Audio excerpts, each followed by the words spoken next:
Welcome back to Two Cents We See Scary Movies, the podcast where we break down horror films one theme at a time. This month, we're diving into Dads Are Deadly, and today's pick is a psychological horror thriller that will keep you questioning reality, Frailty. I'm Talon, and if I were stuck in a religious murder family, I'd at least demand a cooler weapon like an angel-sent flamethrower or something. And my co-host is Dan, who, if he ever found out he was on a demon list, would probably just shrug and say, yeah, that tracks. Frailty is one of those movies that keeps you guessing. Is it a supernatural thriller, a psychological horror, a terrifying PSA on why you should never let your dad build a shed? We're about to break it all down, so grab your lead pipe, stay out of the rose garden, and let's get into it. All right, so Frailty is a movie from 2001. It holds a rating of 7.2 out of 10 on IMDb. It stars Bill Paxton as the dad. He didn't have a name that I can think of. No, he doesn't. Okay. Matthew McConaughey as Adam Fenton Meeks, and Powers Booth as FBI agent Wesley Doyle, Matt O'Leary as young Fenton Meeks, and Jeremy Sumpter as young Adam Meeks. So this was Bill Paxton's directorial debut, although he has been a very popular actor. In fact, I think the first movie I ever saw him in was Weird Science. Yep. He played Chet in that. And initially, he was hesitant to take on the role of dad due to concerns about typecasting. Maybe he'd played a dad in a lot of other things. Well, one thing I do want to go back to the Weird Science thing is there's not many actors that can say that they played a pile of shit. Yeah. So he definitely had that under his belt, you know. Right. And he didn't want to be typecast as a pile of shit, I guess. so he was okay, or maybe he did want to be, so he was okay with that role. But he proposed directing this film himself. He presented the detailed storyboard and had a clear vision, convincing producer David Krishner and securing the director's chair. The film's dark themes involving children and violent acts under the guise of divine command posed some challenges in securing financing and support. Despite these hurdles, though, Frailty garnered generally positive reviews, with Roger Ebert awarding it a 4 out of 4 stars and describing it as an extraordinary work. That's from Wikipedia. Writer Brett Hanley penned the script during a challenging period in his life, drawing loosely from real-life events involving individuals claiming divine instruction for their actions. The title Frailty reflects themes of moral ambiguity and the fragility of human perception regarding right and wrong. Then there's an axe in this movie that has a name. It is eventually named Otis, and some speculate it references the Otis Elevator Company, symbolizing ascension and descension, which is actually kind of cool if that were true.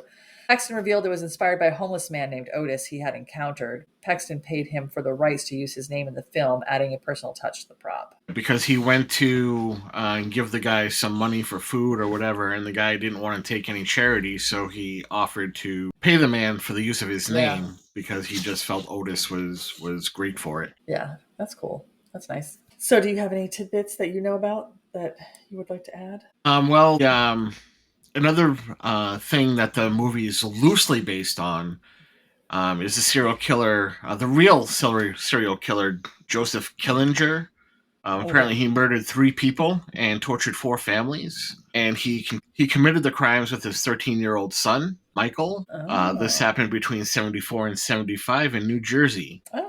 He ended up pleading insanity, and he claimed that God told him to do it. So there's some real life influence in there, which a lot of movies there is. Right. He had the perfect last name, Killinger. Yeah. Oh. Right. Well, it's spelled Kallinger. Oh, okay. I don't know how he pronounces it. Callinger, maybe? Yeah, I think Callinger, yeah. Oh, okay. That accent of yours sounded like Killinger.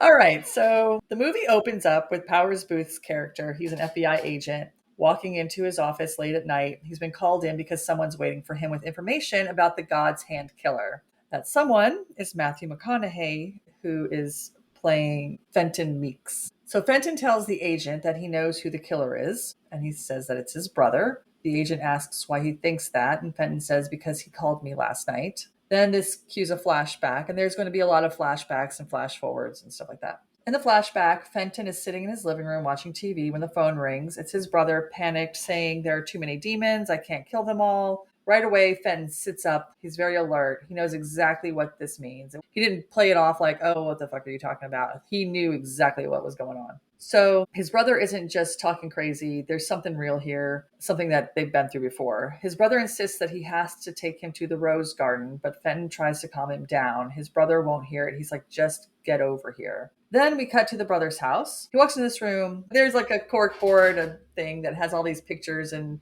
things, papers with writing on it and newspaper clippings above this desk. And then he has, of course, the desk there. But the wall's covered in all this stuff. And he opens a drawer, pulls out a gun, and then you hear a gunshot go off. All you see is from the outside of the house, so at this point in time. And so we're assuming that he shoots himself in the head. Well, just before that, you see the silhouette of him looking out the window, and he put the gun to his head, and then it cut away. Right. And interesting about this movie, because there's only one scene that I can think of, you don't see anybody's death per se, except for one person. Like, you don't see the act of it happening. So we cut back to present day. FBI agent Wesley Doyle isn't totally convinced yet. He's listening to Fenton's story and he's responding with, well, that's interesting, but why'd you go all the way to Thurman, Texas? He had gone to Thurman, Texas. The accent's thick, so I think that's what he said. Yeah, because Fenton / Adam is coming from the fictional town Meat, Texas, MEAT, Texas. Right. Oh, it was Meat, Texas. I thought they were saying Meeks. I was like, oh, this town's named after them? Nope, okay. Meat, as in like beef. That's better. Fenton says it's because he had to bury his brother in the rose garden. When the FBI agent had first shown up, there was an ambulance sitting outside. And when he went in, he asked the lady at the reception, like, why is there an ambulance out there? And she said, I don't know, I'll find out. Well, it's there because he had gone to Thurman, stolen an ambulance that had his brother's body in it, and he drove it all the way to Thurman so he could bury his brother in the rose garden. Back at the office, Doyle asks, how does any of this prove your brother was the God's Hands killer? Did God's Hand killer? I keep wanting to say God's Hands. God's Hand killer.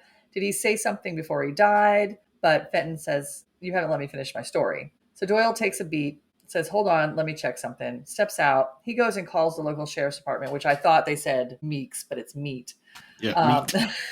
Meat Sheriff's Department, asking about Fenton. And the woman on the phone immediately recognizes the name. She's like, oh, yeah. He was here recently, made a huge scene, stole an ambulance and his brother's body. So now Doyle is even more suspicious, but also not 100%. He's like, not really sure, but curious, I think is a better way than saying suspicious. So he goes back into his office where Fenton's waiting for him. He says, so exactly, tell me how you know your brother is this killer. He's like, do you have any proof? And there's a flashback to 1979. You're in this small town in Texas, and it's two young boys. They're getting off a school bus. They're heading home. They walk through the Thurman Rose Garden. There is a voiceover in a lot of these flashback parts where it's Matthew McConaughey, who is playing Fenton, narrating in this voiceover. So he tells us that they live right on the backside of the Thurman Public Rose Garden. His dad bought the house when he married his mom, and it was an old gardener's house, or not an old gardener, but a gardener's. The house itself is old. I don't know if the gardener was old or not, but it was a house that the gardeners used to live in for the Rose Garden. Something there is old. Something is old, yes.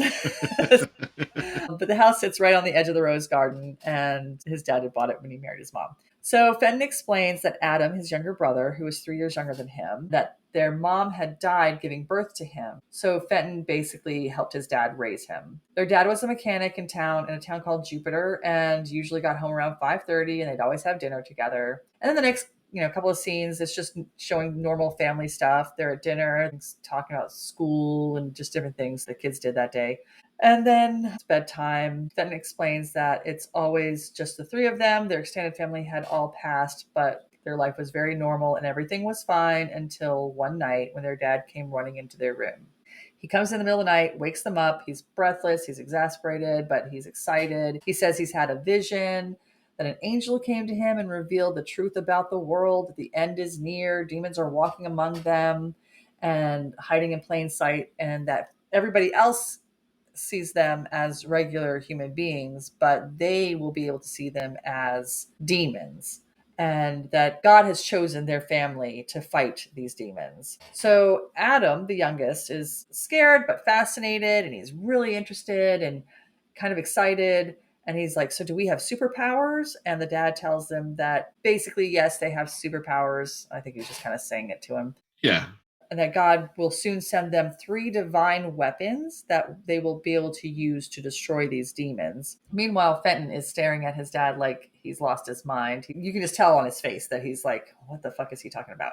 Well, now, in this part, too, as Dad is talking about his vision, they cut to him in his bedroom, and the vision is coming from his bowling trophy. Oh, yeah, that's right. Yeah, because it does have like this look of an angel kind of at the top, the way the trophy's made.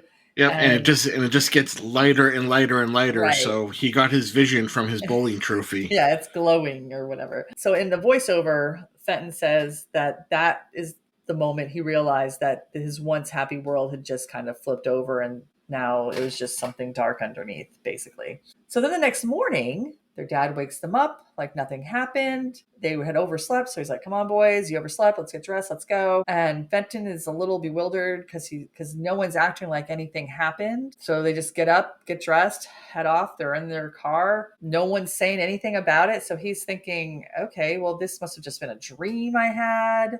Oh yeah, if I was that kid, I'd be like, "What the hell happened? Like, why? Right. Like, Dad just came in and like said like all these weird shit, and now like everything's all fine. Let's just have some bacon and eggs and go to school." Right.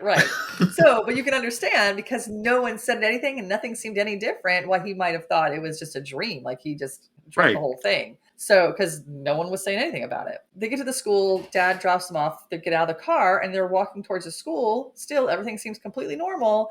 And then their dad just casually says, have a good day, boys, and don't tell anyone what I told you last night. And Adam cheerfully says, we won't, Dad, and runs off. But Fenton just stops in shock, kind of, and then turns around and looks at his dad as his dad drives off. And he's like, oh, shit, like that was real. So from that point on, Fenton's a mess for a little while. It's the first few weeks of this taking place. He realizes that it wasn't a weird dream. Now he's got to deal with whatever's going on with his dad.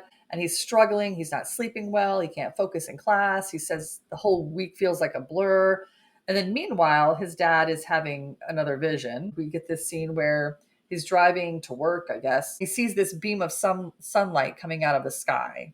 And it's illuminating a barn in the middle of a field. So his dad pulls over, walks over to the barn. When he walks inside, that sunlight, there's just a perfect enough crack, I guess, in the roof of this barn. The sunlight is coming down, shining through on this axe that's buried in this tree stump. And then there's a couple of gloves sitting right beside it. So he's like, this is it. So he, grabs the axe, grabs the gloves, and then back home, he shows the boys the axe. Adam's fascinated. He's holding it like it's some kind of sacred artifact. But their dad admits he still doesn't know what these gloves are for. Fenton is still hoping that all of this is just some weird thing that will pass. I'm not sure, how it would, but once you start getting into this kind of thing, it's hard to get out of it. But then a few days later, their dad bursts in the house excited again because he found another one. He pulls out the lead pipe. I'm assuming a lead pipe. The only reason I say lead pipe is because of Clue. It could have been. Yeah, I was going to say it's Mr. Green in the library with the lead pipe. Right. It could be any other kind of pipe. I don't know, but it was a big old pipe. Or Otis. It could be the pipe or Otis. Right. So he pulls out the pipe and he's like, okay, we have all 3 things that we need: the axe, the pipe, and the gloves. And it won't be long now before God tells him the next steps. So he then tells them that angel appeared to him again and revealed that soon God will send them a list of demons. That night, Fenton is washing dishes when his dad calls him over for a talk. I know you've been having a hard time with all of this, but it's real. God has chosen us. Fenton tries to reason with him, but maybe it was just a dream. But his dad won't hear it. He's like, I wouldn't make this up. Then Fenton takes a risk, and you could tell he feels uncomfortable about saying this, but he says it anyway. Or maybe you're just not right in the head. His dad doesn't get angry about it, though. Instead, he calmly pulls out a notebook and slides it across the table. Inside is a list of names the angel gave him with the first 7 demons. So then you cut to his father at work, because this is where he got the list. And he's underneath a car when suddenly he has another vision. The undercarriage transforms into and then an archangel appears. And so this time the car parts are talking to him. Right, yeah. So the archangel appears pointing a sword at him, and then there's this blinding flash, and poof, poof, just like that, he knows exactly who the demons are. He comes out from underneath the car, grabs his notebook, and writes down their names. What I like about this movie too is that it kind of keeps you guessing whether or not he is actually crazy or not, because like Oh, yeah. when the angel comes down from I don't know, the muffler, Right. um he's got that flaming sword, but then when he kind of snaps out of it, there's a guy next to him grinding something, and there's a bunch of Yeah. sparks like kind of like dangerously close to his face and his clothes. Right. Yeah. Yeah, there's a lot of things where you see something, but you think, well, it could just be this, or it could be he's actually seeing something, but something else is going on that could be whatever he's saying. We're back to the kitchen. It's just him and Fenton in the kitchen again. And he's looking at the list. And he's like, Dad, these are people's names. And his father corrects him and says, they're not people, they're demons. Then he explains the gloves. He says, when I wear the gloves, I see them as humans. When I take them off and touch them, I see them for who they really are, or what they really are, which are demons. And then I see whatever their sin is that makes them these bad people. Fenton's, kind of exasperated, and he's bewildered and upset because he's not believing any of this. He thinks his dad's just making it up. Fenton realizes this isn't some phase. This is happening. His father truly believes this, and there's no stopping it. He needs to tell someone, but it's his dad, and he's afraid of, he loves his dad. He's devoted to his dad, and he's afraid of getting his dad in trouble, basically. So later that night, Adam walks into the kitchen holding a piece of paper, or I think it's actually just right after this. Adam walks in. He's holding a piece of paper. He has his own list of demons that God gave him. And the father takes a look at it and says, isn't this the kid who was picking on you last week? And Adam nods, and he's like, son, you can't just make up a list. My list is from God.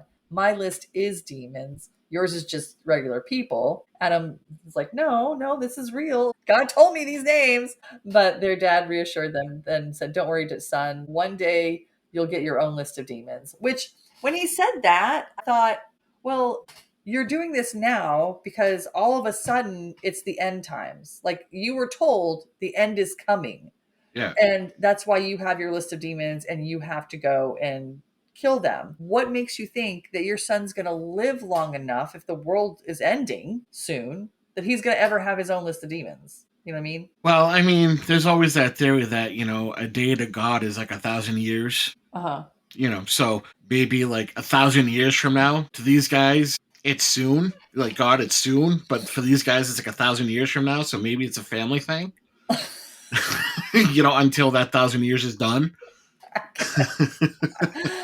But God would know our own process of time. So to me, it would seem like if God tells you it's going to be soon, then it would be soon. Like, because God knows our concept of time. Like, he's oblivious to that. But also, in fairness, though, God was supposed to be a reflection of him. Right. He might know our concept of time. He just might not give a fuck. Let's play a little game. Let's see what we can do here. This will be fun. All right. So the dad knows that Adam just made up this list. Adam's disappointed, but I guess looks forward to one day having a list of his own, a real list from God. But Fenton, who's watching all of this, realizes he needs to do something. He's just not sure exactly what to do. The next day, though, he stands outside the sheriff's office. He knows he should go inside and tell someone, but he can't, and he just turns and runs away. So then we have our first demon. So that night, the father doesn't come home. At his usual time, Adam starts to worry. He's like, the boys do their regular routine. They make dinner, they eat, they go to bed. Dad's still not home. Adam's like, where's Dad? Fenton's like, I don't know. Adam hesitates. He's like, do you think he's out killing a demon? Fenton takes a breath and he tries again to convince Adam, Dad is making this up. It's not real. And Adam's like, why would he make that up? Fenton doesn't really have an answer, but he knows one thing: they need to run. He compares his dad to Santa Claus because, of course, as a little kid, he was told that Santa Claus existed. But then Adam caught his dad putting presents under the tree, and that's when he found out Santa Claus wasn't real. So he was comparing it to that to try to convince Adam. Finally, he said, we have to leave. We're going to have to run away before he kills someone. And then, of course, Adam doesn't want to leave his dad. And Fenton doesn't either, really, but he knows that they can't do this. Yeah, he feels what's going on is wrong, and right. He doesn't want to be part of it, but he also still loves his dad at the same time. Right. The boys fall asleep, and then there's a sound of the truck. wakes Fenton up. You see the lights from the truck kind of go across the bedroom. So Fenton gets up, he looks out the window, and he sees his dad carrying what looks like a body wrapped in a tarp over his shoulder out to the shed. So Fenton runs outside. He's got his flashlight. His father's trying to open the shed door. There's a blood smear on the back of his shirt. Fenton turns the light on, points at his dad. His dad says, come over here. So as his dad's opening the shed, this tarp is on the ground, but it's open now, and there's a woman on it, and she's still alive. She's got duct tape on her mouth. Her hands and feet are tied. She looks like she might be a waitress, or I guess we should say a server now. I thought it was like a nurse. Oh, she could have been a nurse. She just had that kind of diner looking waitress. To me, it looked like a diner because it was really short. It was like a dress. It was like a jumper dress. It was one piece. Yeah, I mean, and then like in older diners, they used to have like a cap that used to be like old timey nurse cap. Yeah. So I mean, it's hard to say. Right, a nurse or a waitress. She's employed somewhere. Right. And she's a mess. You can tell she's been crying. Her makeup's all smeared and running down her face, and she's obviously terrified. So Adam wakes up too, goes outside. They're all then go into the shed with this woman. And, the dad's like, God finally sent us our first demon, basically. And then Fenton in the voiceover explains how all this happened, how his dad ended up getting this woman. So their father had received word from God that it was time to start. And that morning he drove 45 minutes away to Jackson, a town he'd never been to before. And then you cut to a scene where it shows the father walking up to a house. As he reaches the door, he goes to knock on it. But as he goes to knock on it, the door opens because the woman's leaving to, I guess, go to work, either the hospital or the diner. We're not really sure. And so the door opens. She's a little startled. And he says, Cynthia Harbridge. I think that's what's her name. And she nods, but she's, looking a little confused. There's a brief moment where they're both kind of looking at each other. It's awkward. Then before she can react to anything, because she could tell that she kind of knew something was going on. But the father swings the lead pipe, hits her in the head. Back at the shed, the woman's lying on the ground. Their father steps forward towards her. He removes his gloves and places his hands on her head. She shudders, reacting to his touch. He shudders too, but it's like electricity is coursing, like he got electrocuted. Because, of course, he's now seeing this thing that he sees whenever he touches a demon. So in Fenton's voiceover, because Adam's there, and when Adam's watching, he looks like, when you're looking at his face, he looks surprised. And it's like, is he seeing a demon too? Or sometimes you felt like this kid just wanted so badly to please his father. Yeah, and so absolutely. You didn't really know if he was just going along with it because he wanted to do whatever his father wanted to do. But in this moment, he looked like he could kind of see something too, but you really couldn't tell if he was just pretending to see something because he wanted to so badly for his dad, or if he was really seeing something. Then the father picks up the axe. Fenton is screaming, Dad, no. And then we don't see it, but we know that his dad, of course, because you see him pull up the axe, and then you know that he obviously swings it down and kills her. So then she got Otis'd. Yeah, she got Otis'd. That's a good one. Okay, Otis. So later, after this scene, you see them in the rose garden, and this is where they bury her. Adam seems totally fine. Like, he is not bothered by any of this at all. You're completely oblivious. Yeah. Fenn's completely shaken by it. Fenn's kind of sitting over on the side. Adam's kind of right there where the body is, with his dad. And the father reassures them she was a demon. And he said, didn't you see it when I touched her? And Adam nods. He's like, I saw it, Dad. And Fenton didn't respond. Then the father kneels next to him and says, well, you'll see it next time. And Fenton's like, next time? You're going to do this again? The dad's like, of course, this is our job now. Right, and all the while, Adam's like dumping the body pieces into the grave, and his father's teaching him how to do it. Like, so Adam's like, yeah, hey, this is fun. And Fenton's like, what the fuck? Because he obviously chopped her up, and they have her in these plastic garbage bags. And I'm guessing the first one, because it sounded like it rolled, I'm guessing it was the head. Adams just goes and throws the whole bag into the hole. And his dad's like, no. We have to do it a special way. The angel said we'd do it a special way. So he opens up the bag and throws it out, and you can hear it rolling. So I assume that was the head. But they had to, they couldn't just bury them in the bags for whatever reason. Only God knows. So he's like, this is our job now. And Fenton's like, no, I won't let you do it again. And he's like, and the dad says, this is God's will. And then Fenton says, I'll tell. And his father says, if you do that, someone will die. So then we get back to present time. We're back at the FBI office. Doyle's intently listening. And this is where he says, is there any proof your brother was God's hand killer? Was the God's hand? I cannot say this right.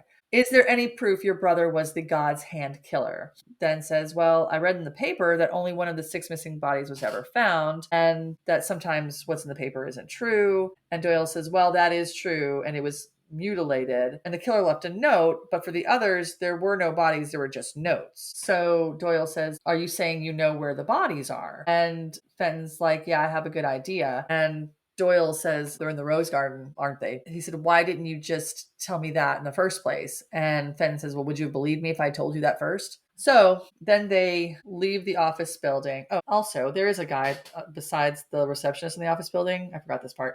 So there is another FBI agent that's there, that he was the one that contacted Doyle in the first place, let him know that this man was at the FBI office wanting to see him about the God's hand killer. And that guy talks to Doyle for a little bit. His name is Agent Hull. And he had also talked to Fenton, but I forgot that guy was there. Yeah, because one of the reasons why, because there's a lot of criticism when the movie came out that the FBI building was practically empty. Right. And one of the reasons why that was actually a conscious effort on Bill Paxton's part, because he didn't want to have a whole bunch of extras standing around. Mm-hmm. And he just wanted to keep it simple and stick to the story. So he didn't want to have all that chaos. Doyle and Fenton get into the car and they head toward the rose garden. During the drive, Fenton brings up something he noticed earlier in Doyle's office, which he'd mentioned briefly in the office, but he brings it up again here. And it's a photo of Doyle and his mother. He asks, why do you have this one picture of your mom in the office? Which I don't know why that seems absurd. That he has a picture of his mom. And he made it sound like, oh, you only have the one picture? Is he supposed to have 20 pictures? Should he have no pictures? I don't know. But it just seemed like, why was that odd to him, that there was just this picture of him and his mother? Odd to Fenton. But basically, Doyle explains that picture is important to him because it was taken just a few days before his mother was murdered by some crazy person who, much like Fenton's father, who killed her. Then Fenton asks, is that why you became an FBI agent? Doyle responds saying, you've got good instincts. Ever thought about being a cop? Fenton says, well, when I was a kid. And Doyle, who is a little suspicious and uncertain about the situation, says, well, my instincts tell me you're hiding something. Fenton says, what do you think I'm hiding? Doyle responds with, you just keep talking and maybe I'll figure it out. So then... in this whole scene, this has got you questioning a bunch of stuff that's already happened. Right, yeah. So then we cut back to the past. The boys are in the living room watching cartoons. On the screen is and I'm only noting what's on the screen because of a comment I have about it. But on the screen, they're watching this kid's cartoon, and there's this kid, and he hurts himself, and his dad's there and his mom's there, and they're consoling him. And he says, why did God let this happen to me? And the father says, God didn't make this happen to you. And he said, well, he let me do it.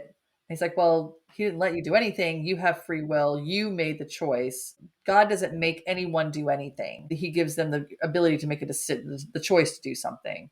And I thought that was interesting. And I'm sure that was put in there on purpose, because here's their dad doing all this stuff saying God's making him do it. And I thought this would have been a good time for Fenton to point out to Adam, see, God doesn't make us do anything. God's not going to make us go out and kill people.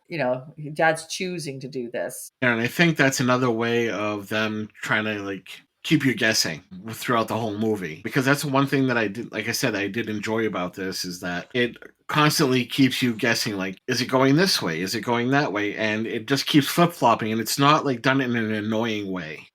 Right. Yeah. Because it's what was the movie that we watched where we were like, oh, it could go this way, or it could go that way, or it could go this way, or it could go that way. Was it Making Monsters? Yes. Yeah, where we weren't sure who was maybe this. And although Making Monsters, after watching it and figuring out the stuff, especially the second time around, it ended up being a better movie than we thought. But it did have that kind of annoying way of doing that, where they kind of weren't grasping hold of one thing. And even though this one, you definitely kind of sort of are grasping onto one thing, but they still are kind of making you guess basically, is this happening or is this not happening? Well, I think I think the big difference between the two is Making Monsters. They were throwing like way too much stuff at you and not Right. explaining any of it. Yeah. This one just kind of kept you guessing between two different scenarios. Yeah. Right. Exactly. And both scenarios made sense. Yeah. Whereas Making Monsters, it's like, oh, let's just throw that in there, just see what happens, Right. and then not explore it later. Actually, a better one would be June 9, because June 9, they really tried to use a whole bunch of different things and did Yep. not follow through on any of them. Yep, Because absolutely. Making Monsters had, once you figured it out with Making Monsters, you're like, oh, Yeah. armpit hair clues you in. you're still on the armpit hair.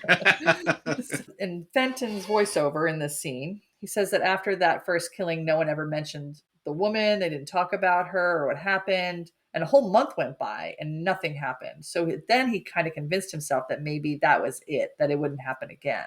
But then, next thing you know, they're at the playground. They were talking to this one kid or whatever. And the kid that's a friend of Fenton's asks him to come over and spend the night. And he'll have his mom call his dad. And he said, I'll see you later. So then the kids walk home. They get to the rose garden, and which normally they would walk through the rose garden to get to the house, but Because it's a shortcut. yeah, but Fenton is like, nah, I'm just going to walk around and go down the street. So Adam goes with him. When they walk into the driveway, there's a white van there. So they are curious about it. They're like, whose van is this? They go inside. They ask their dad, whose van is that? And he says, it's ours. And I was like, great, a white van and a serial killer. That's a new one.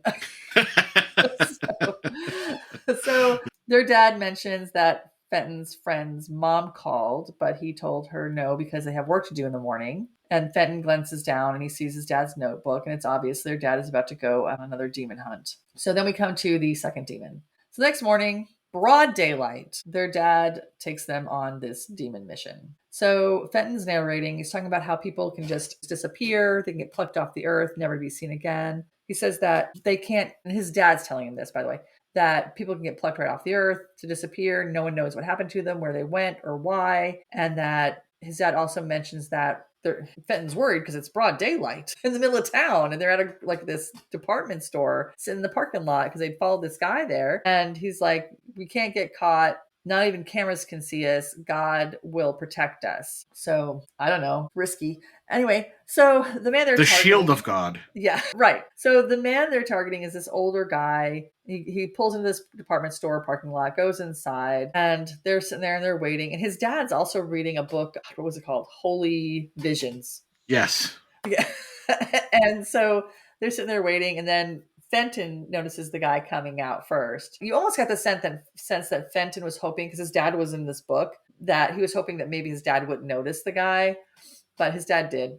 And he's like, okay, we're ready. Let's do this. And Fenton's like, I can't do this. What if somebody sees us? And he says, I told you, son, God will blind them for us. So the man is on his way to his car. Fenton's still like, no, no, no. His dad yells at him basically, get out of the car and let's do this. So he gets out. He is bent down looking under this guy's car, and he's crying, and he's probably really crying because he's terrified. And he's yelling, he knows what's going to happen. Right. And he's yelling, Trixie, Trixie, come here, Trixie. And the guy's like, what are you doing, boy? And he said, my dog's under your car. The guy starts to bend down to help look under the car. And as he bends down, you see the dad behind him with the lead pipe, hits the guy in the head. He yells at Fenton to help pick him up. And he's acting, this part I thought, well, his dad was acting very rushed. Like, hurry up, pick up his feet, help me carry him into the van. And I'm thinking, why are you rushing? If everybody's blind now and can't see you because God's protecting you, why rush? Take your time, dude. Eat a sandwich? maybe the protection is just enough for hitting him in the head. I guess.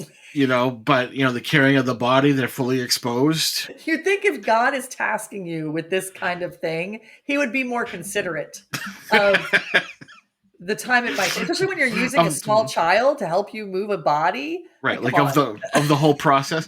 Well, maybe because Fenton's having a hard time with it, maybe he is the antidote to the blindingness.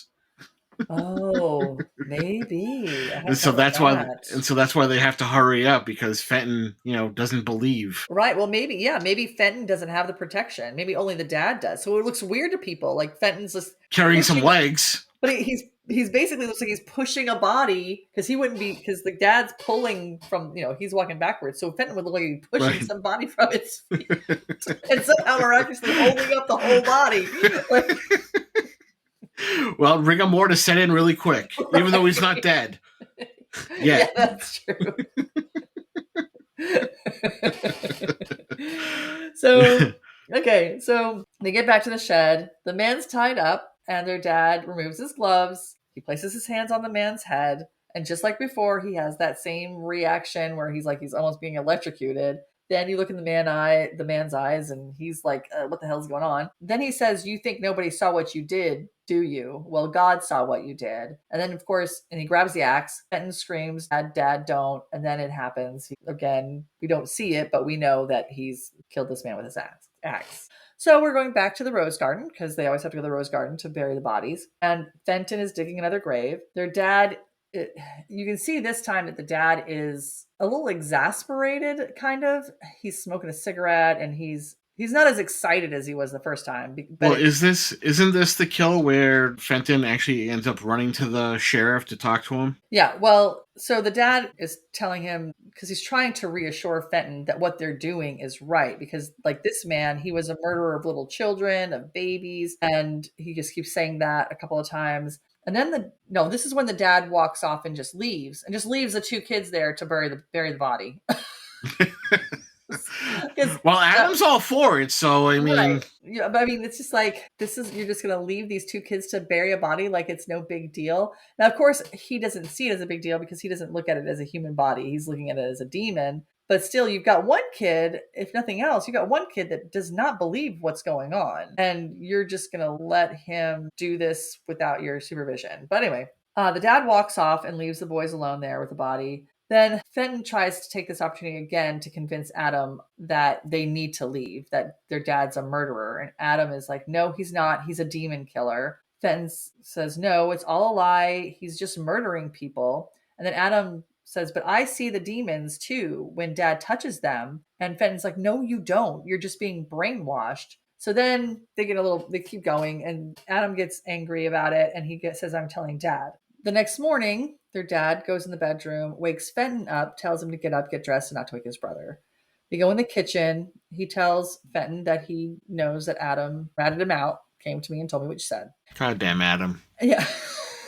Then he says that he's never killed a single person in his life. And Fenton, who is really just fed up with it now, he snaps at him. He's like, that's a lie and you know it. Their dad sighs and tells him he did a lot of praying last night and he asked the angel to visit Fenton. But he didn't visit Fenton, he visited the dad. And it told the dad something he didn't want to believe. And Fenton asked, what did it say?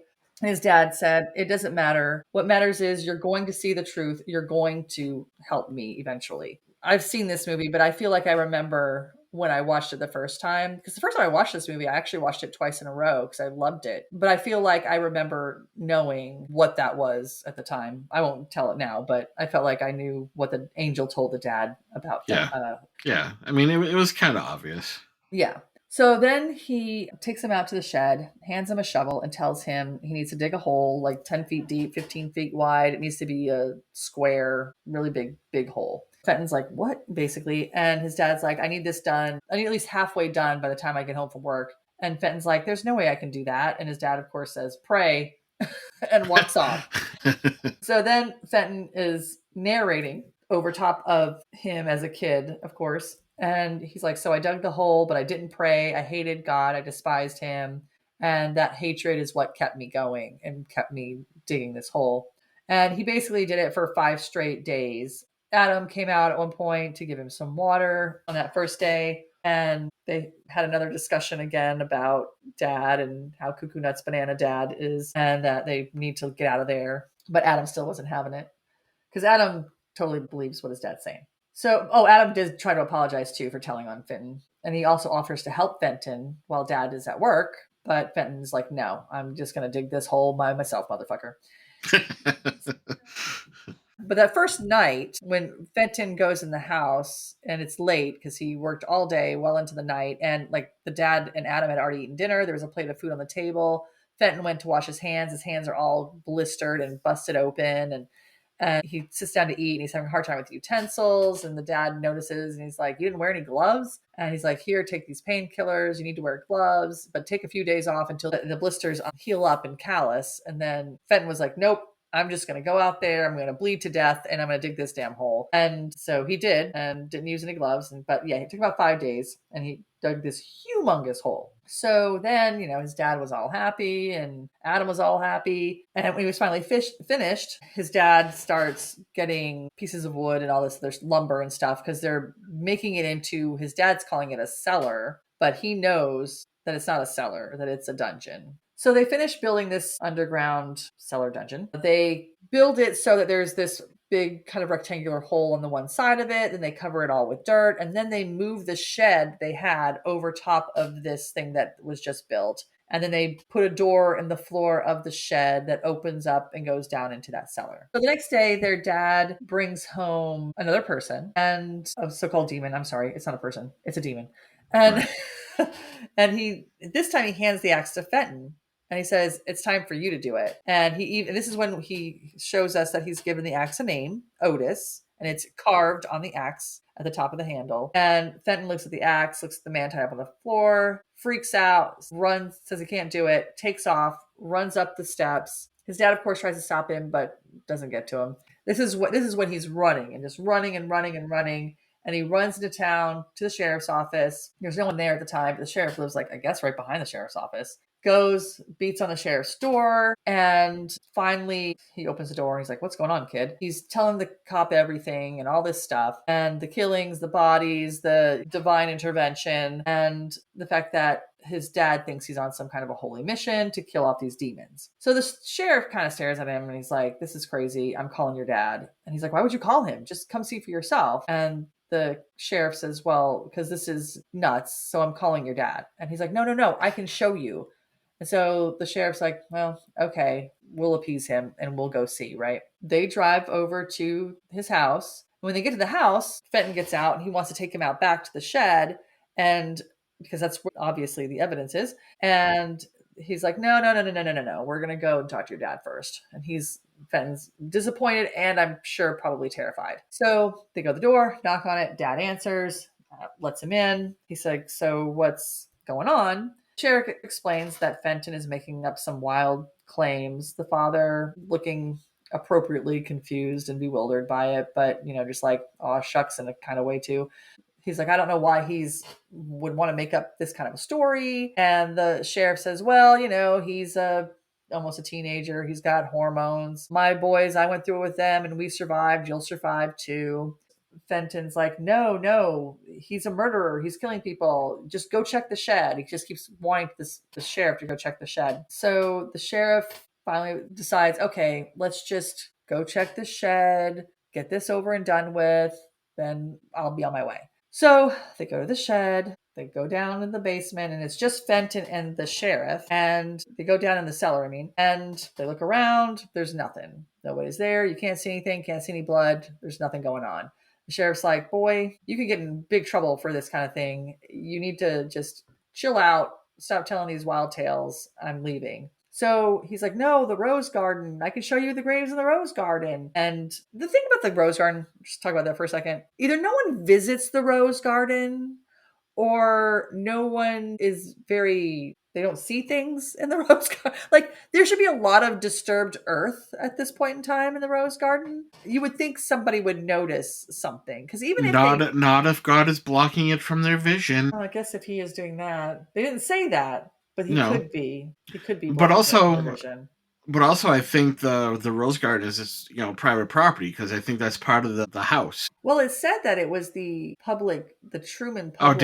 Yeah, that's right. It's the Truman Public Rose Garden. Yeah. Yeah. So I don't know, but maybe God was making it so people couldn't see it. That's the only thing that makes sense. Because even if they took the first layer of grass off nicely, which I doubt they did, but if they did and then laid it back down, you would still see markings. And there'd be like a lump there. Yeah. Like they're not going to put it all back together perfectly, especially when you've got a body that's taking up space where dirt used to be. So anyway, but nobody was noticing anything going on in this rose garden at all. So Fenton's begging him, and he's like, "No, no, no, boy, you're just making up stories because the dad said he's probably making up the story because he got in trouble the other day, and so he's just making up a story." So he starts walking up the steps, and all of a sudden you hear this loud thud, and then he comes tumbling back down the steps. I was like, this is what the dad was talking about when he said someone would have to die. So, because he told him, if you tell, someone will have to die. So the dad comes down. There's some blood on the axe, but the sheriff, who he obviously hit the sheriff with the axe, but the sheriff's still alive, and he's laying there, and he's looking up at him, and his eyes are wide, and the dad's like pissed because he now has to kill this actual person who is not a demon. So the dad ends up killing the sheriff. And there's blood Fenton everywhere. stares terrified and stares in horror. Actually, right before he swung the axe, he said, "May God welcome you." I think that's what he said. Yes. Yep. I couldn't get captions to come up on this movie. Oh, really? So, yeah, it wouldn't give me any captions. So I had, and those thick ass accents, I was like, guessing at that time. What did I say? And yeah, he said, may God welcome you. Walk in peace or something like that. Yeah, the second part I definitely couldn't figure out. He said something else too, and I could not figure that out at all. So unlike the others, this wasn't a demon. This was a man, a human. And that fact kind of breaks the father. He staggers back. He's staring at the blood. He gets sick and nauseous. He throws up. He's super upset about this. He's yelling at Fenton, basically like, "Look what you made me do. You made me kill this person." And Fenton's like, "You're killing people all over the place. What are you talking about?" So they go back to the rose garden. Fenton's digging another grave. His father watches as he's digging this grave, and then he says, "I've never killed a man before tonight," which actually made me laugh. I laughed at that because I'm thinking, this guy's a nut. I was like, yep, absolutely. Because, dude, you've been chopping people up like crazy in town. Well, not even in town, but all over the place. And that's actually the other thing. We're talking about things pointing to whether or not is it divine intervention or is he crazy? And that's the list of people. Like if it were the people who were in town that he knew, and you knew who they were, he knew where they lived, you could somehow be like, he's just maybe pissed at these people but he knows them. But a lot of these people were like, there was one in Dallas that was pretty far away. That one in Jackson was 45 minutes away. So he's going, and it's not like it was a time in which you had Google or anything like that where you could get information about people. The most you could do is use a phone book or call information or call the operator. At that time, you could call the operator. You can get an address or from a name for a person. So, and that's what he was doing. At one point, I think when he went and got the guy from the store, the Trixie guy, he was using a phone book to look up his name. I didn't see that. But yeah, you could. And that was the other thing also, which I thought about when we get to the next person that he kills, but I can bring it up here. Because he looks up these people, or he finds these people's names or somehow. And if it's like a regular name, like the one name guy is Brad White, and he lives in Dallas, there could be 20 Brad Whites in Dallas. How do you know you have the right Brad White if you're wearing the gloves? I would feel like you'd want to at least take the glove off and touch them for a second just to make sure you got the right guy. Because Brad White's a very normal name. So true. The whole glove thing, I thought, you got to be really certain like that you're killing the right person. Or maybe you'll get lucky and there's a lot of Brad Whites that do bad shit. So, well, again, with the concept of the movie, maybe God was pointing him to the right person. Like looking it up in the phone book, and like somehow like that name is like just like the bowling trophy, right? Yeah, it's like, this is the name, now go find him. Yeah, that's true. He could be doing that. Okay, so he's all upset because he's never killed a person before, but in his mind this is different because this wasn't a demon, and and now he has to live with the fact that he killed an actual person. Then of course he blames Fenton, and I was going to say he makes a point, say it's all your fault. Right. If it weren't for you, I wouldn't have had to do this. You made me do this. And then Fenton, who's still digging, and Fenton's like just fucking had enough. He's like, dude, I didn't make you do anything. You're the murderer.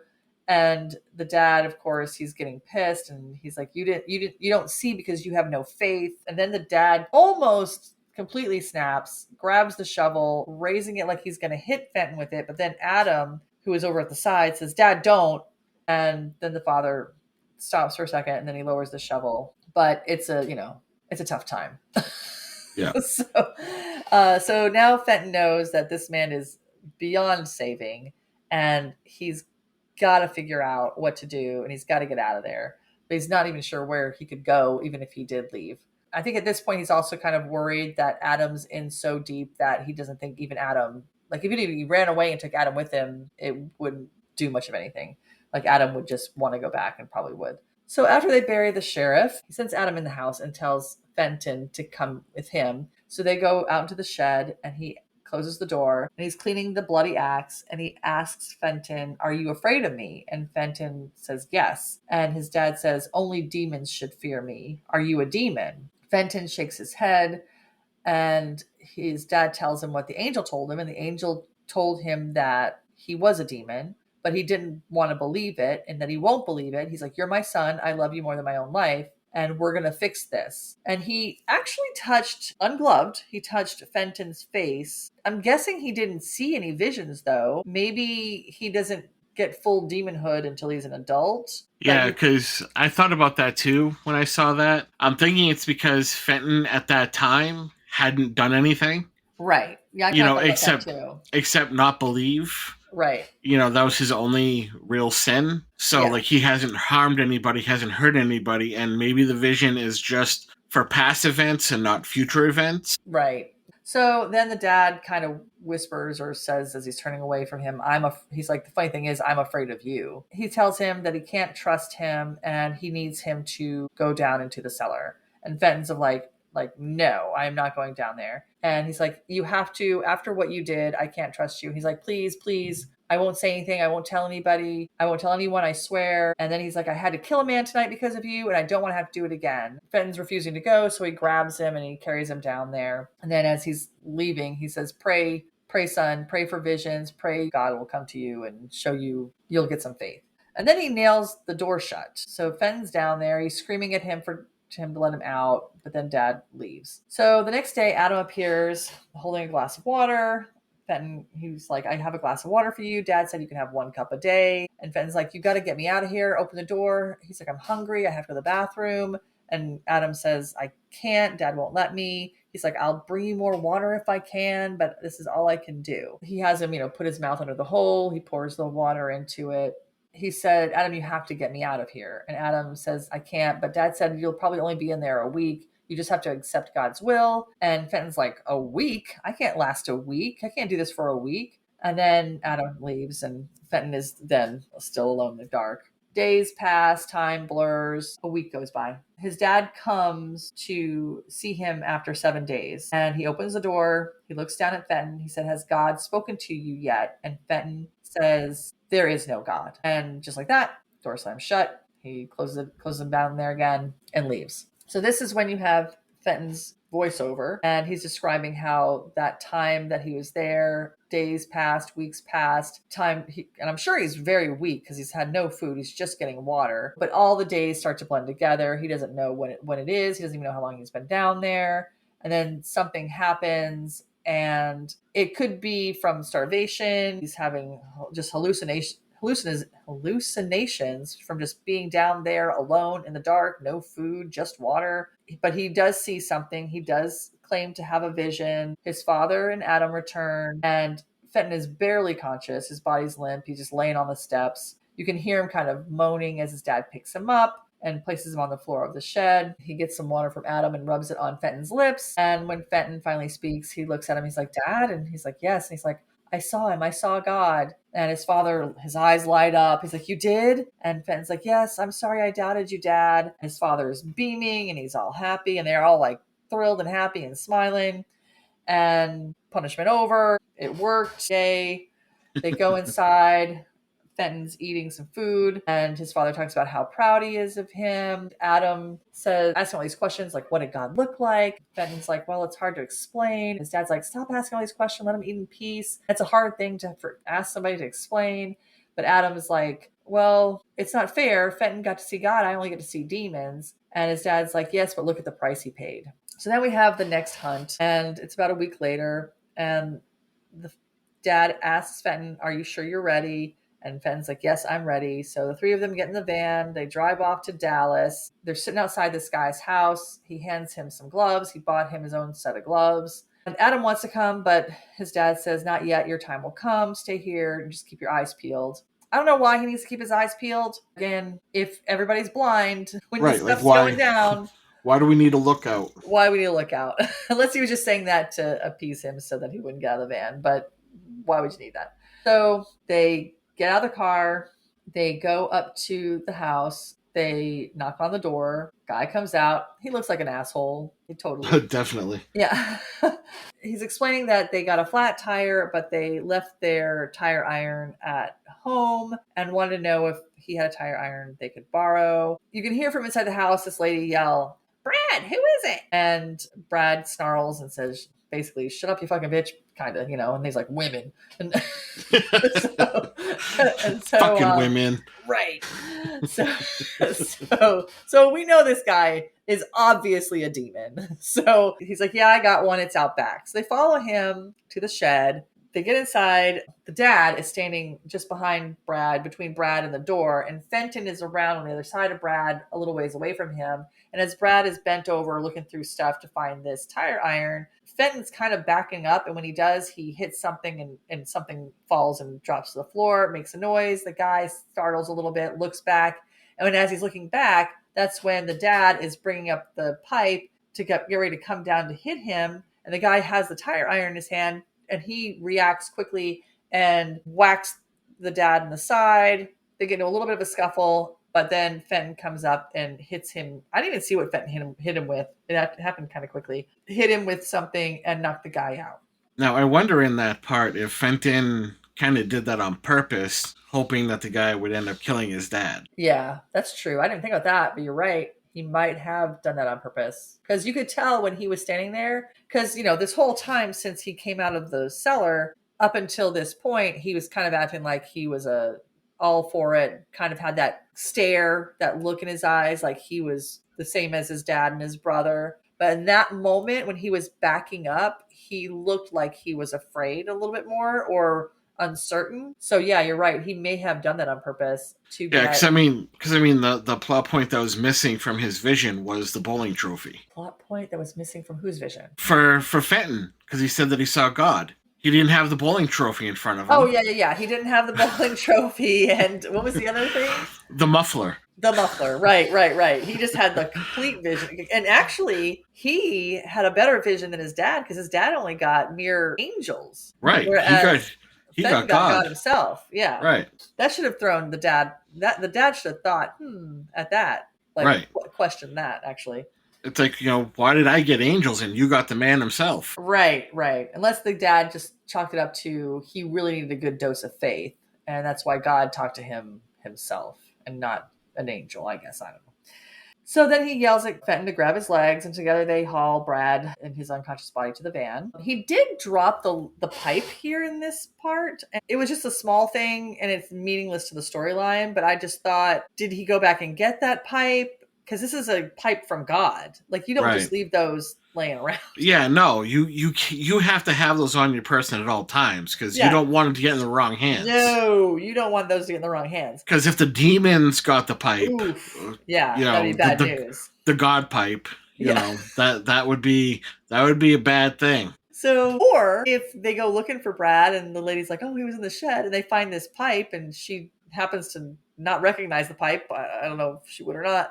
Could have prints on it too if the cops got a hold of it. But the whole leaving your God pipe around, that's something that you want to definitely go back and get. But I'm not as well versed in the Bible as you, but what passage is it that has God's pipe?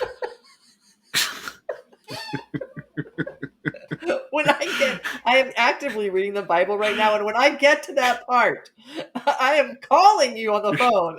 Awesome. And then Otis. Was it like Otis, like verse 315, chapter 2, whatever, Otis is that little unknown book of the Bible. Yes. No one ever really talks about that part. It's hidden in the Vatican somewhere. It's somewhere with the Moses scrolls. I don't know. I love God, but I also like joking about it too. All right. Yes. So, anyway, and I'm Fenton. Yeah. It would be funny if people only knew. Like, right? Like what people would think about, because we're so different in so many ways, but we get along well. So, yeah. But let's see, where the hell was I? The God pipe. The God pipe, but I didn't write the God pipe in here. Right. No, those are sacred words. I cannot type the God pipe. Okay. The pipe fell on the ground, and we kind of got on the tangent of like how did it get there, because you shouldn't leave your God pipe lying around. And they're taking Brad White back to the dungeon. So this is supposed to be Fenton's big moment. So they're in the dungeon under the shed. Brad White is all tied up. He's looking real pissed because he's conscious now. He's like, he's one of those fiery fellas. Oh yeah, like a wasp. Yeah, barroom brawls and all that good stuff. You look at him funny and he wants to, kick your ass. Right. This is the moment that their father has been waiting for. It's finally arrived. It's Fenton's turn to kill a demon. So the dad's in front of him. He's like, I've been waiting for this since we started. Are you sure you're ready? And Fenn's like, yes. The dad's holding Otis, the axe, and he hands it off to Fenton. And then he bends down, removes his glove, places his hand on Brad, and Brad's fucking pissed. He's like, you motherfucker.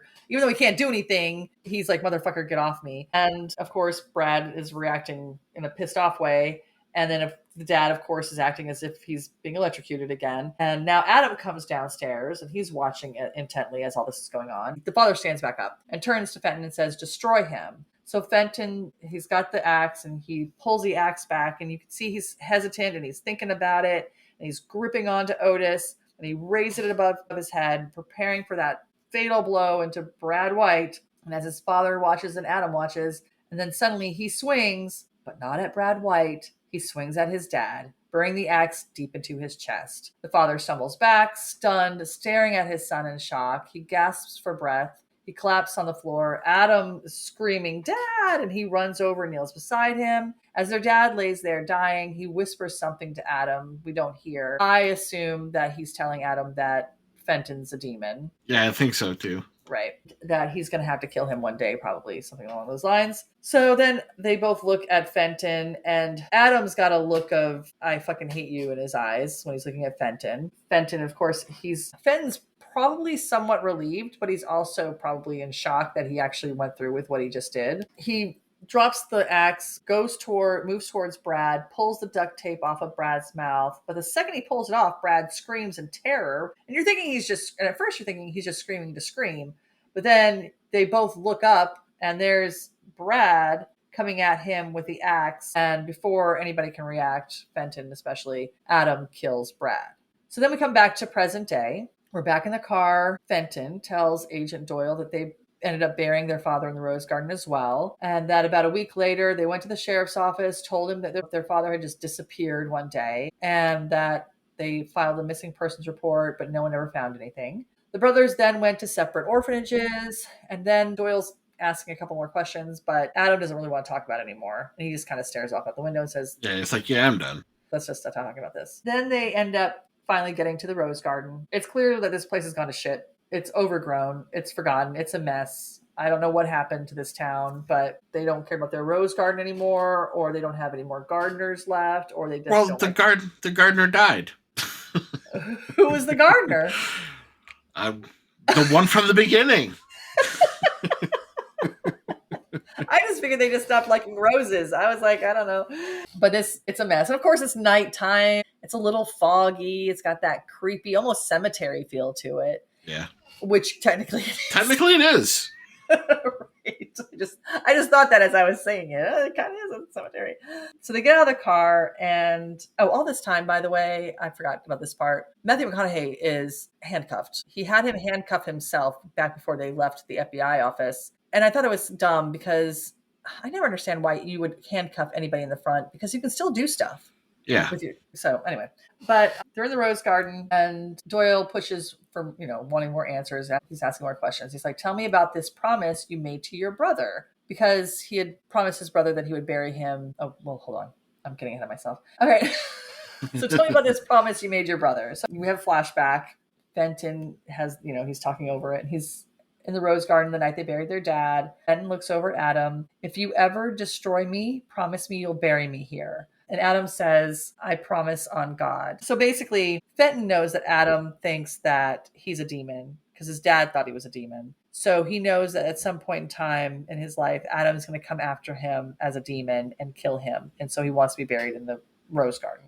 Then we come back to present day. Agent Doyle is like, "I don't get it. You said he promised to bury you here if he killed you." And Fenton corrects him and says, "Not kill, destroy." And Doyle still is insistent that this doesn't make any sense. And then Adam says, "Well, it makes sense if the person," or I'm sorry, Fenton, quote unquote, says, "It makes sense if the person in front of you is Adam." Shock. So the man who's been with him all this time pretending to be Fenton Meeks is really Adam Meeks. So Doyle is somewhat stunned, and he says, "Wait, so you're saying you killed all these people?" And Adam shakes his head and says, "I told you before, I've never killed anyone in my life." And Doyle isn't buying it. He's like, "Fenton was the killer?" And Adam nods, sort of, and it gets a little confusing. Like, I remember the first time I watched this, that's why I watched it the second time, because again, I watched the movie and just for the ending, and then I go back and watch it for all the stuff in between. He's like, "Cut to the bullshit and just tell me the truth." And Adam says, "You'll understand soon. Let me show you where I buried Fenton." So he leads Doyle deeper into the garden. It's obvious, like, the person burying bodies now does not care at all about making sure no one can tell that there's bodies buried at this cemetery. No, because I mean, no one's going there anyway. Obviously, but there's just mounds and mounds. He just put them like he dug maybe 1 foot. And then, Yeah, that's good enough. yeah, there's all these mounds, and they all look pretty freshly dug, and there's a lot of them. And no one apparently knows this because nobody goes to this place anymore. Doyle then is looking around. He's like, wait, there's too many graves. There were only 6 victims. And Adam corrects him and says, "Fenton didn't bury his victims here. He kept them in his basement as trophies." And that's when Doyle figures it out. And Adam basically is like, "This is where I put demons." He said, "You thought your brother was a demon?" And he said he was. That's why he couldn't see the truth. So then Adam explains their father knew Fenton was a demon because God had told him so. And then compared it to the story of Abraham and how God had asked Abraham to kill his son. But God, of course, spared him killing his son and had pity on Abraham. But God didn't have any pity on their father because he told his father, "Your son's a demon, you have to kill him," but he refused to do so, which is a little different from the Abraham Isaac story. Right. So that one part, the demon part. So he basically passed that task down to Adam. So now Adam had to kill Fenton. He was chosen to do so. Fenton knew it. That's why all those notes were left, because Fenton was doing that killing and leaving notes, hopefully to lure Adam out to coming out and get him. And he wanted Adam to come for him, but Adam had to wait because he had to wait for Fenton to be put on the list. Otherwise, he would have just been a murderer of a human, because I guess they don't become demons until they get on the list. I don't know. That part doesn't totally jive, but yeah, don't know. He's been known as a demon this whole time, supposedly. Then the movie flashes back to Fenton's fate. So it goes back revealing that the real Fenton Meeks he's in his room at his desk, and he's the same desk that we saw before that had the cork board with all the things on it, but he's got a typewriter there and he's typing something. He's furiously typing. And he glances at an old picture of himself and his dad and his brother back when things were normal, I guess. And then we see Adam come to the house. He walks in very quietly, apparently, and he's slowly walking up on Adam, and Adam's typing at the typewriter, but then all of a sudden Adam senses that, Fenton, good Lord. Fenton senses that Adam is there, and he just kind of looks up, but Adam's behind him. He doesn't look behind him. He just says, "Adam." Of course, he raises the pipe and obviously hits him in the head. Then it cuts back to present day. Agent Doyle is staring at Adam, and he's like, "Jesus Christ, you actually believe all this shit?" And Adam says, "I've always believed." And then it goes into this whole scene where it flashes back again to the first time their father touched the first demon, that woman, that nurse waitress. Young Adam standing there watching, and as his father touches her, Adam sees a flash of the woman in a bedroom. There's a man beside her. His throat is slit open, or it looked like there's a hole there, but he's dead. And then they show the second man, who was the man in the parking lot with Trixie, and he sees a flash of when the man was pulling the little girl, because the man pulled up to this little girl on the sidewalk, got her in his car. She was eating an ice cream cone. He's looking really gross and Oh, actually, yeah. yuck. And then you see a scene where he's pulling her out of the back seat of his car. She's missing a shoe. He's probably assaulted her. The little girl is maybe 7 or 8 years old.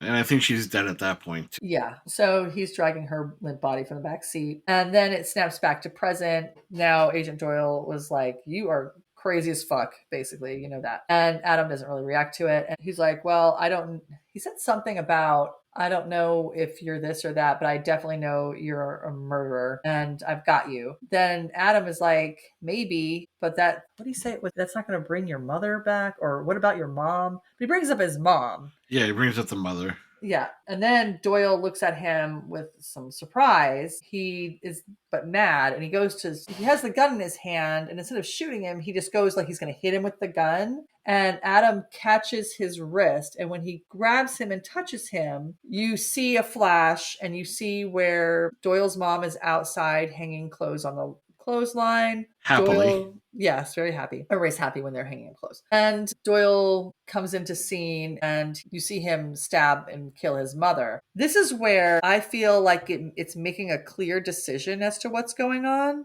Because in everything else, like even the parts where they show where Adam has the vision of the woman in the bed with the man with the slit throat, and the guy in the car with the little girl, that could all just be him convincing himself that he's seeing whatever because of his dad and how much he wants to be with his dad. But in this scene, Doyle knows that Adam knows that he killed his mother and how he killed her. So to me, it almost is like this is where it's deciding, this is the choice that we're making. This is divine intervention, and that God is making them do this. It felt like that to me because of Doyle's recognition of the fact that Adam knew what happened.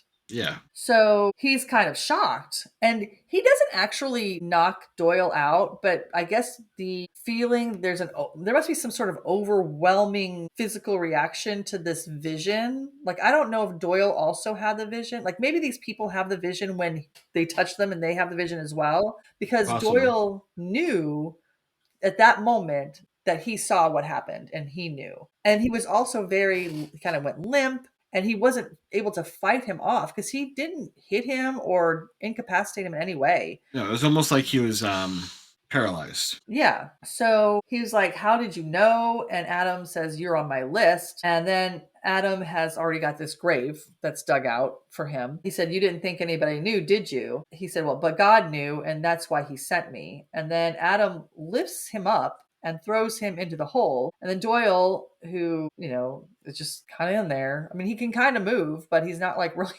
fighting it. He's not fighting at all. No. So he's like, "I'm an FBI agent. They're going to come looking for me." And Adam says, "No, they're not. They'll keep looking for Fenton because you were his last victim." Doyle is like, "Well, they've seen you. They know I was with you." He's like, "Nope, God will protect me." And then he lifts Otis and brings it down.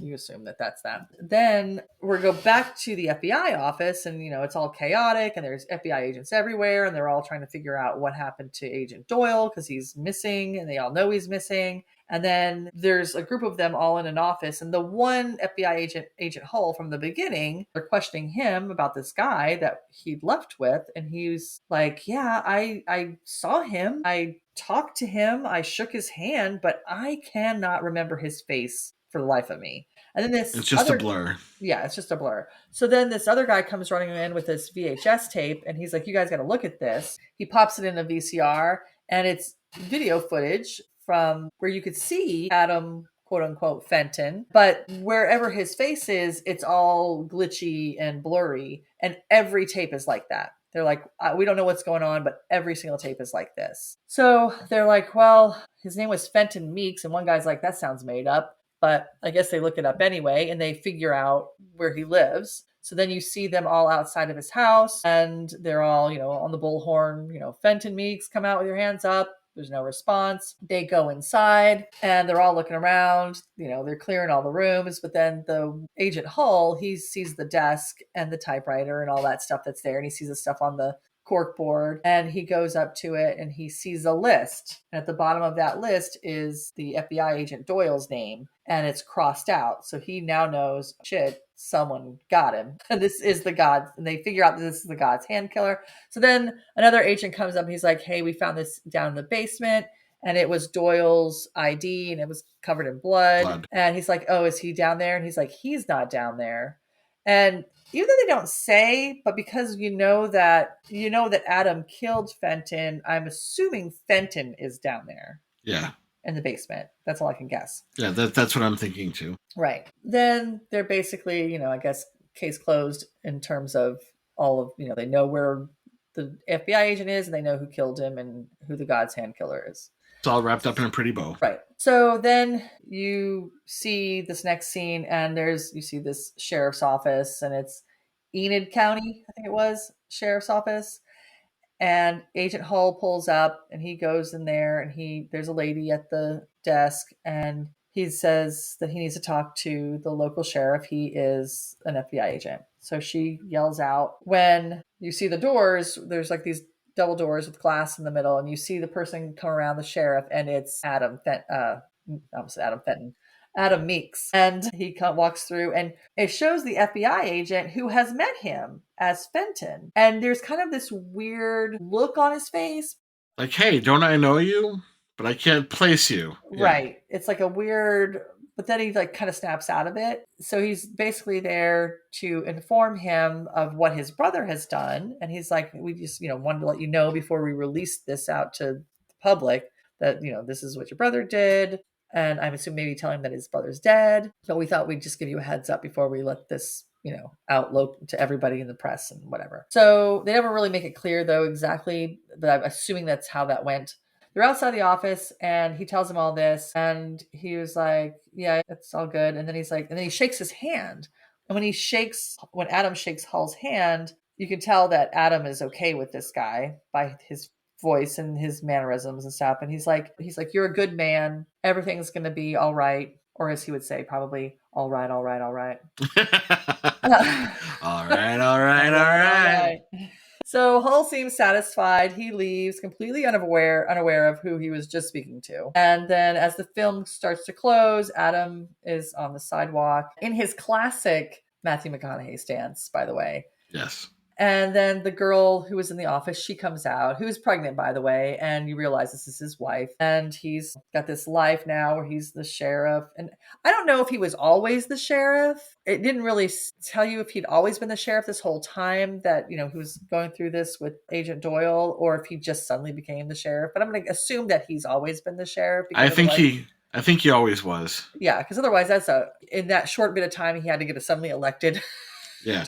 Well, because I think that's also like not really foreshadowing in a sense, but it's one of those things where you have to, when you watch it the first time, you don't pick up on all of this stuff. When you watch it the second time, you start picking up like, oh, okay, I can see how that connected to this. Right. When they're in the car and the FBI agent's like, oh, you should be a cop or you should be a sheriff. Yeah. He says, when I was a kid, I wanted to be a sheriff. He's like, you want to be a cop? He's like, when I was a kid.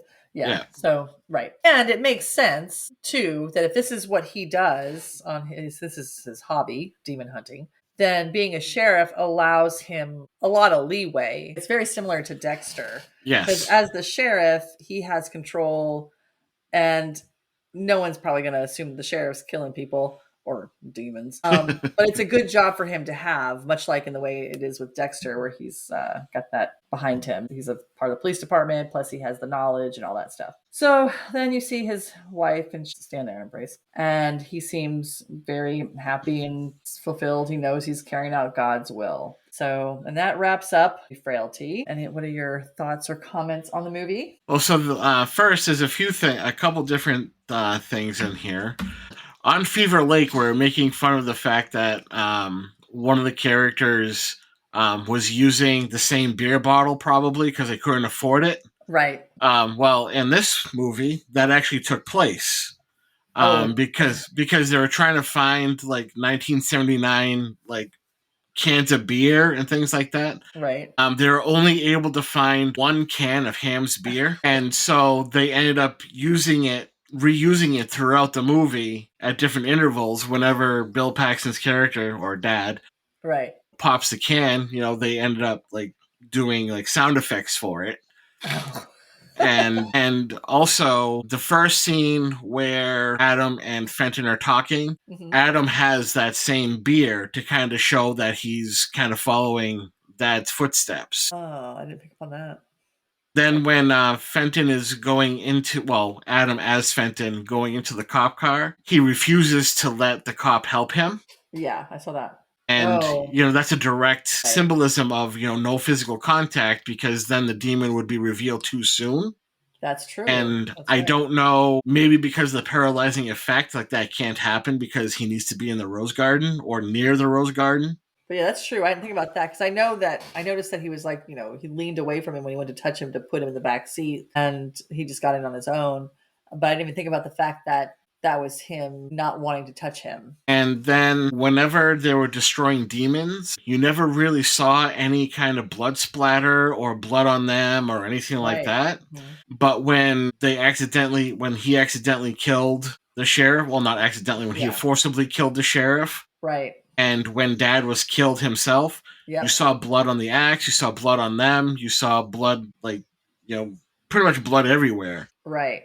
Yeah, that's true. And it's kind of like a subtle way of saying, when they're destroying demons, God is blocking the blood and from everything to be seen, but when he kills the actual person, then blood is everywhere. Right. Yeah, that's true. I didn't even think about that. Then in the end scene, you see two kids like on scooters or bikes or something. Uh-huh. Those two kids um were the young versions of Adam and Fenton. Like it's the same Oh, actors, kind of giving like a Twilight Zone sort of feel. I didn't even notice kids on a scooter. And just for reference, a lot of these things that I got was from IMDb. Hmm. So it's like I didn't like come up with it all on my own. um, but I remember like when I first watched this, like pretty much when it first came out, like Hmm. I fell in love with it immediately. Yeah. I remember like the first feelings of the whole thing of like, is Dad really crazy? Right. Or is this like divine intervention? Like, still is it one way or the other? Right. Even at the end, it still kind of leaves you somewhat guessing. Right. Like, did he just kind of take on his dad's, psychosis? Right. Like, Hmm. is he suffering from the same mental health issues and Hmm. he's carrying on all of this? But then it also has it so like the tape is like all of a sudden like blurry Right. and he can't be seen, and no one like can remember what he looks like and that Yeah. kind of stuff.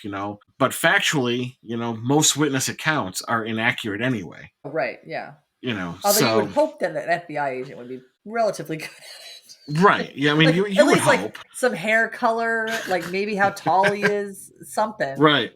Yeah. You But know, not nothing. no, um, but yeah, I mean, this has been like one of my favorites for a long time. It really has. Yeah. Yeah, I remember the first time I saw it and I just kind of happened upon it and I was like, "Oh, what's this about?" Actually, Uh, same. yeah, and I was surprised because I'd never heard of it before. Watched it on TV, and I loved it. And like I said earlier, immediately watched it again. I watched it twice, right back to back, and of course, picked up on some things. But it has been a really really long time since I've seen this movie, and there were parts of it that I didn't really remember. I also liked at the end how the wife was pregnant, which kind of is like he's probably going to continue this on with his own child, and hopefully, I guess, if his child has the sight or whatever. See, like I said, God's days are 1,000 years, and it's a family business. Right, right. So, and you also kind of wonder if the wife has any idea, because because he says something to her at the end about God or whatever. She's like, God is great, but she almost in a weird way, but not a weird way. And I made me wonder, does she know what's going on? Is she aware of the situation, kind of thing? I feel like she does. But again, it's like one of those things where they kind of leave you second guessing. So I mean, if someone said no, that could make sense too. But Right. I have a strong feeling that she knows exactly what's going on. Yeah, I felt like she did too. Just the way she said what she said, I felt Well, like she did. also because like she's the one that they talked to on the phone. Right. And she's the one that said, Fenton's been doing like all this stuff and he stole an ambulance. So, and with his brother's body. So I really do think that she's in the know. She may not be participating, Right. But I think she definitely knows what's going on. Yeah. Yeah. Cause she was the one when Doyle called way back in the beginning just to check on his story. She's the one that told him that he came in and was acting all crazy. So, yeah, I loved this movie the first time I saw it. Thought it was great. I do, though. I remember the first time I saw it feeling like I wasn't sure what it was, whether he was crazy or if it was divine intervention. But this time when I watched it, because I guess the first two times I watched it, I didn't realize the part where when he touched Agent Doyle, that Doyle instantly knew that he knew what happened. Because when he touched Doyle and he saw that he'd killed his mother, they then also had another scene just a few moments later where it really showed, him stabbing his mom. Like it was two little scenes about it. And he was like, "How did you know?" And he was also kind of incapacitated in that weird way. And then, of course, you do have all the stuff with the FBI agents, which I didn't remember any of that either. The FBI agents and the VCR tapes and all of that. And it's like, well, all of that together made it seem like he does have this ability to see demons. And I did not feel that when I first watched it the first time or first two times, I was left like, what is it?